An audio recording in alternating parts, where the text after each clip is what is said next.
तहरीक इंसाफ वाले अपने लोगों के साथ कैसा सलूक करते हैं, अपने करीबी साथियों के साथ कैसा रवैया रखते हैं, वीडियो के अंदर आप देख सकते हैं। अब ये नादिया खटक है जिनका शोहर जेल में है और इनका नारा ये है, ये इमरान खान साहब का नारा लगाती हैं, ठीक है। आगे बढ़ बढ़ कर जो है ना वो खान साहब के लिए जो है ना वो नारे लगाती हैं।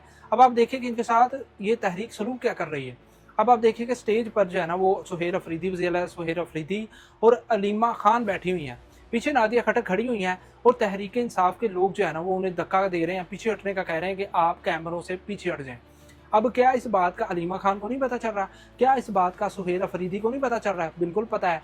ज़ाहिर है ये लोग अब ये नहीं चाहते कि ये जो नादिया खटक है, ये कैमरों के सामने आए, कैमरों के फ्रेम में आए। हम खुद जो है ना कैमरे के सामने आएँ, अपनी बातें जो है ना सोशल मीडिया के ज़रिए लोगों तक पहुँचाएँ। अपनी ऐसी बातें जिनके अंदर कोई सच्चाई नहीं है, सिवाय ड्रामेबाज़ी के और कुछ नहीं है, वो तमाम बातें लोगों को बताकर लोगों को गुमराह करें।